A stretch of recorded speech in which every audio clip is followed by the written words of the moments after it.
शुभ प्रभात विद्यार्थियों। आज हम कक्षा 9 की मैथ में आज हम 5वां अध्याय देख रहे हैं। 5वां अध्याय है आपका यूक्लिड की अभिधारणाएं। ठीक है।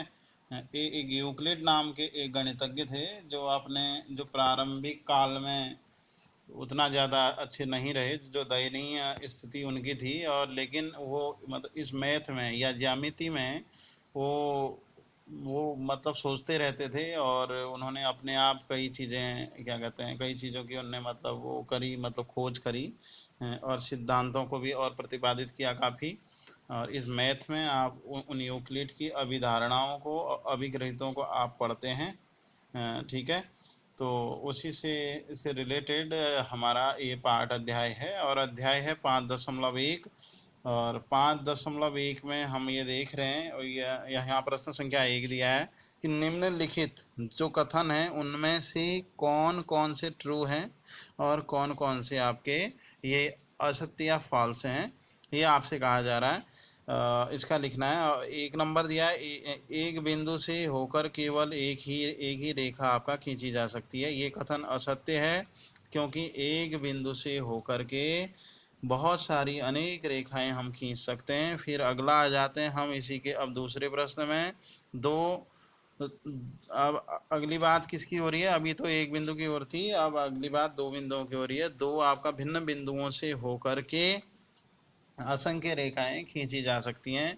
यह कथन भी असत्य है, क्योंकि 2 बिंदुओं से होकर के केवल एक रेखाखंड ही खींचा जा सकता है। अब तीसरा देखते हैं, एक शांत रेखा को, मतलब अब इसका मतलब क्या होता है पहले तो ये देख लीजिए कि शांत मतलब क्या होता है। एक तो शांत होता है मतलब आपका चुप रहना, इसमें शांत लिखा है, अर्थात सधन, इसका मतलब अंत होता है। सधन अंत मीन्स वो रेखाखंड की जिसका एंड हो गया हो। जैसे आपको ए बी एक रेखाखंड दिया है, तो उस रेखा को हम कहेंगे शांत रेखा। और उस शांत रेखा को इसमें कहा गया है कि दोनों ओर से अनिश्चित रूप से उसको क्या किया जा सकता है और बढ़ाया जा सकता है। हाँ, ये कथन ट्रू है या सत्य है, क्योंकि हम ए से आगे को भी उसको और खींच सकते हैं, बी से आगे को भी और उसे खींचा जा सकता है। अब चौथा इसी का है। चौथा, यदि 2 वृत्त एक बराबर हैं तो उनकी जो आर हैं, जो त्रिज्याएं हैं, वो भी एक बराबर होती हैं। हाँ, दिया गया ये कथन भी आपका ट्रू है, क्योंकि 2 वृत्त अगर एक बराबर होंगे तो वो क्या होंगे? वो सर्वांगसम होंगे। ठीक है। और सर्वांगसम जो है वृत्तों में, उनकी त्रिज्याएं भी सारी एक बराबर होती। क्यों सर्वांगसम? माने सर्व अंग सम, मीन्स उसके सारे पार्ट क्या हैं?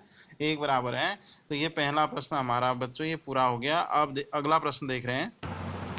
अब अगला प्रश्न देखने से आगे बच्चों हम पहले यूक्लिड ने जो गृहित दिए थे वो अभिगृहित आप देख लेंगे, और इसके साथ साथ यूक्लिड की जो धारणाएं हैं, अभिधारणाएं, उनको भी आप देख लेंगे। अभिगृहित तथा अभिधारणाएं, तो ये समझाना नहीं है मैंने इसको, इसलिए इस पेज की स्क्रीनशॉट आप खींच लेंगे। ठीक है। जब आप YouTube में जब आप वीडियो देख रहे होंगे तो इस पेज की स्क्रीनशॉट खींच लेना, और स्क्रीनशॉट इसकी खींच करके आप इसको अपनी जो कॉपी है उसमें आप नोट कर लेना। ऊपर अभिग्रहित दिए हुए हैं, अभिग्रहित 8 लिखे हैं इसमें, अभी 2-4 और होंगे, 11 तक शायद हों। शायद, मुझे उतना वो नहीं ध्यान नहीं है। तो आपकी उस किताब में भी होंगे, उस किताब में से भी कुछ शेष बचे हुए आप लिख लेना, शेष ये लिख लेना। और नीचे दिए हैं यूक्लिड की अभिधारणाएं, इनको भी आपने क्या करना है, ये आपने लिख लेना है। स्क्रीनशॉट खींचिए और इसको आप लिख लीजिए। ये किताब में भी होंगी, जो सारांश है जो किताब में, उस सारांश में से भी अगर आप चाहें तो आप लिख सकते हैं। शेष अगले पेज में देख रहे हैं। इस शेष ये दिए अभिधारणाएं दे रखी हैं। अभिधारणा नंबर 3 से 5 तक इसमें दी हैं, और उस वाले पेज में आपने 1 और 2 देखी थी, और इनकी स्क्रीनशॉट आप खींच लीजिएगा और इसको आप लिख लीजिएगा। ठीक है। ओके बच्चों, थैंक्स।